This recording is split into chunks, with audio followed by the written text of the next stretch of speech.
टुनटुनी चिड़िया अपने छोटे बेटे मन्नू के साथ उड़ते हुए भोजन की तलाश में जा रही थी। तभी पीछे से कोई लकड़हारा जिस पेड़ पर टुनटुनी चिड़िया का घर था, उसी पेड़ को काट कर ले जा रहा था। और उस जालिम ने ये भी नहीं देखा कि पेड़ पर किसी चिड़िया का घर था।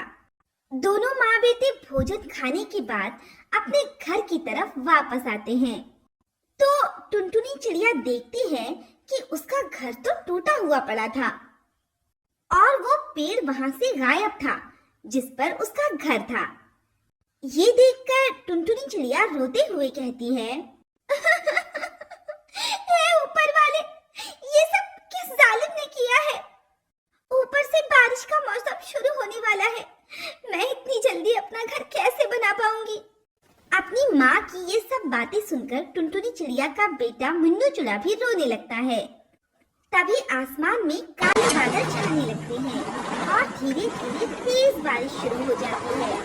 और तब टुनटुनी चिड़िया अपने बेटे मुन्नू चिड़ा को लेकर सर छुपाने की जगह ढूंढने लगती है और उड़ते हुए अपनी दोस्त गोरी कौवी के पास जाती है और कहती है, गोरी बहन, किसी जालिम ने मुझसे मेरा घर छीन लिया है। मुझे इस बारिश में सर छुपाने के लिए जगह चाहिए। क्या मैं इस बारिश में अपने बेटे के साथ बारिश रुकने तक आपके घर रह सकती हूँ? बारिश रुकते ही मैं अपने लिए कोई घर बना लूंगी। अरे अरे, मैं तुम्हें अपने घर में क्यों रहने दूं? आखिर मेरे भी तो छोटे छोटे बच्चे हैं, मैं उन्हें अपने घर से निकाल दूं क्या? मैं तुम्हारी कोई मदद नहीं कर सकती, मैं तुम्हें कोई जगह नहीं दे सकती। अपनी दोस्त से इस तरह की बातें सुनकर टुनटुनी चिड़िया को बहुत बुरा लगता है और वो शांत होकर उसी बारिश में उड़ते उड़ते अपने बेटे के साथ रानू चिड़िया के घर जाती है और कहती है, रानू बहन, इस बारिश से मेरा और मेरे बेटे का बहुत बुरा हाल है। ऊपर वाले के लिए मुझे थोड़ी देर अपने घर में जगह दे दो। जैसे ही बारिश रुक जाएगी, मैं अपना कोई ठिकाना ढूंढ लूंगी।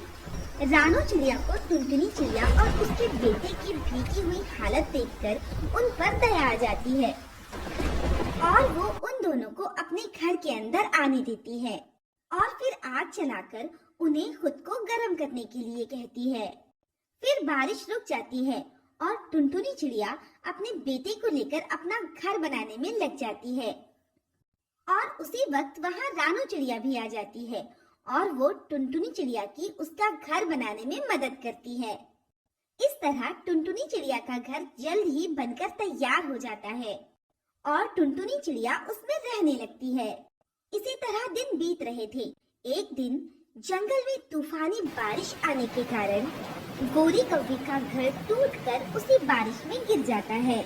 गोरी कौवी अपने बच्चों के साथ एक पेड़ पर बैठी थी और मदद के लिए पुकार रही थी। जब टुनटुनी चिड़िया ने उसे रोते हुए देखा तो उसे उस पर दया आ गई और वो उसके पास जाकर बोली, अरे बहन, तुम क्यों रो रही हो? हम तो दोस्त है ना, तुम अपने बच्चों को लेकर मेरे घर आ जाओ। जब बाढ़ का पानी सूख जाए तो तुम अपने लिए कोई घर बना लेना, तब तक तुम मेरे घर रह सकती हो। टुनटुनी चिड़िया की ये बात सुनकर गोरी कौवी की आंखों में आंसू आ जाते हैं और वो टुनटुनी चिड़िया से माफी मांगने लगती है और फिर टुनटुनी चिड़िया के घर रहने लगती है और बाढ़ का पानी सूखने पर वो अपना घर बनाकर टूनी चिड़िया को धन्यवाद देकर वहाँ से चली जाती है। प्लीज सब्सक्राइब माई चैनल ऐसी और दिलचस्प कहानी देखने और सुनने के लिए।